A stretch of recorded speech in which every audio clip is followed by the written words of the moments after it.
नमस्कार विद्यार्थी मित्रांनो, अभ्यास मित्र परिवारामध्ये तुम्हा सर्वांचं खूप खूप स्वागत आहे।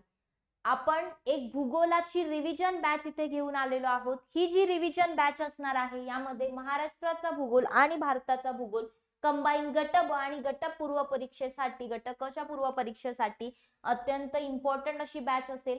यामध्ये तुम्हाला डिजिटल नोट्स सुद्धा मिळणार आहेत आणि सर्व लेक्चर्स लाईव्ह होतील।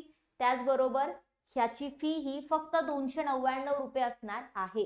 तर अंतिम रिव्हिजन भूगोलाची यामधून आपण करून घेणार आहोत। बघा, आपला अभ्यास मित्रचं जे ऍप्लिकेशन आहे त्या ऍप्लिकेशन वरून तुम्ही ही जी बॅच आहे ती परचेस करू शकता। आपलं टेलिग्राम चॅनल, इंस्टाग्राम पेज सुद्धा आहे, ते सुद्धा जॉईन करून ठेवा।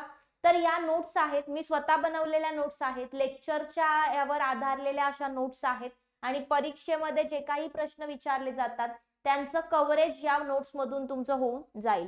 तर महाराष्ट्राचा भूगोल आणि भारताचा भूगोल तसं तर सेपरेटली या नोट्सची फी 100 रुपये आहे। तर तुम्हाला लेक्चर सुद्धा मिळतंय फक्त 299 रुपयामध्ये। या नोट्स ज्या आहेत त्या व्यवस्थितरित्या तुम्ही बघू शकता। यामध्ये नोट्स मधला हा कंटेंट सुद्धा इथे तुम्हाला मी इंडेक्स दिले की कशामध्ये काय काय घेतलंय। ठीक आहे, या महाराष्ट्राच्या भूगोलाच्या नोट्स आहेत त्यामध्ये हा सगळा डेटा आहे आपला। ह्या भारताच्या भूगोलाच्या नोट्स आहेत त्यामध्ये तुम्हाला हे टॉपिक्स बघायला मिळतील। ठीक आहे, तर हे झालं नोट्सचं। आता जे लेक्चर्स आहेत त्यामध्ये आपण काय घेणार आहोत, तर एकूण 10 लेक्चर आपले होणार आहेत। तर लेक्चर वाईज बघूया आपण। पहिलं लेक्चर जे असेल, या पहिल्या लेक्चर मध्ये महाराष्ट्राचं स्थान व विस्तार, क्षेत्रफळ, प्रादेशिक विभाग आणि प्रशासकीय विभाग हे जे टॉपिक्स आहेत ते आपण पहिल्या लेक्चर मध्ये कंप्लीट करणार आहोत।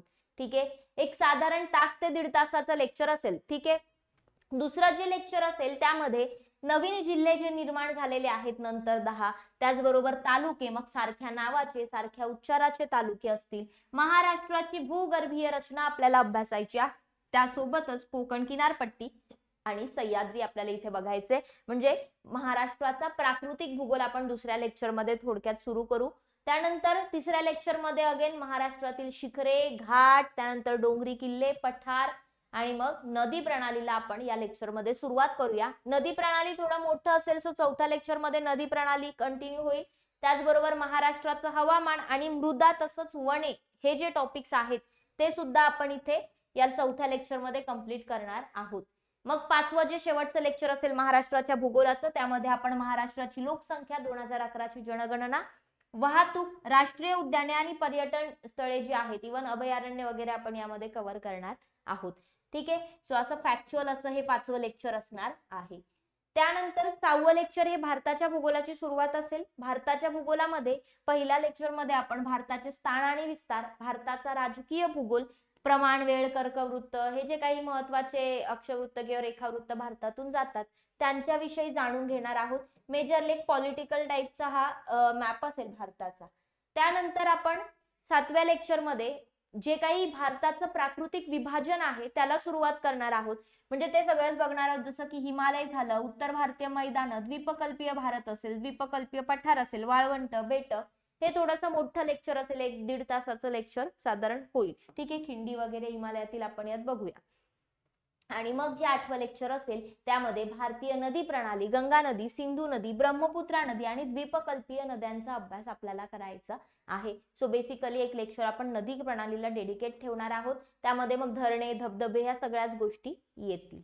9वं लेक्चर जे असेल त्यामध्ये भारतीय हवामान, मृदा आणि वनांचा आपल्याला अभ्यास करायचा असेल। ठीक आहे, त्याचबरोबर इथे आपल्याला अजून एक टॉपिक ऍड करावा लागेल, तो म्हणजे कृषी, ऍग्रीकल्चर। येस, ऍग्रीकल्चर सुद्धा आपण या लेक्चर मध्ये कंप्लीट करणार आहोत। आणि मग जे 10वं लेक्चर आहे त्यामध्ये वाहतूक, खनिज संपत्ती, ऊर्जा संसाधने, भारतातील उद्योग आणि भारताची जनगणना असे हे टॉपिक आपल्याला कंप्लीट करायचे आहेत। तर तुम्हाला यामध्ये सगळेच जे टॉपिक आहेत किंवा जे काही PYQ विचारले गेले आहेत त्यातले बऱ्याचशा गोष्टी तुमच्या इथे कव्हर होतील। म्हणजे एक परिपूर्ण अशी ही बॅच असेल की यातून तुमचा संपूर्ण सिलेबस 10 लेक्चर मध्ये आपण कव्हर करणार आहोत। लेक्चर ड्युरेशन 1 ते 1.5 तास असेल।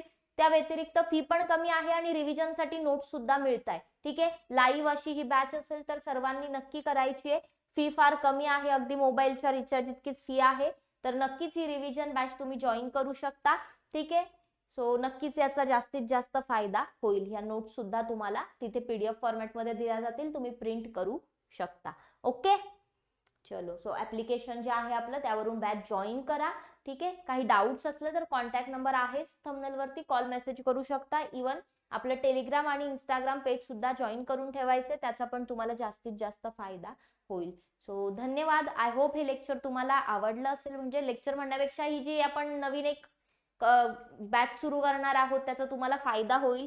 आणि नक्कीच म्हणजे मी सांगते की येणाऱ्या ज्या कंबाईनची पूर्व परीक्षा आहे त्यामध्ये 15 पैकी तुम्हाला 13 प्रश्न तरी या लेक्चर्स मधून किंवा इवन नोट्स मधून तुमच्या कंप्लीट होणार आहेत. ठीक आहे. 2 प्रश्नांना मी स्कोप देते की काहीतरी एखाद दुसरा पॉइंट आपल्या नोट्सच्या किंवा आपल्या लेक्चर्सच्या बाहेर आला तर ते पण मी असं म्हणतेय. ठीक आहे. जे की मला वाटतं सगळेच प्रश्न कव्हर व्हायला पाहिजे. ठीक आहे.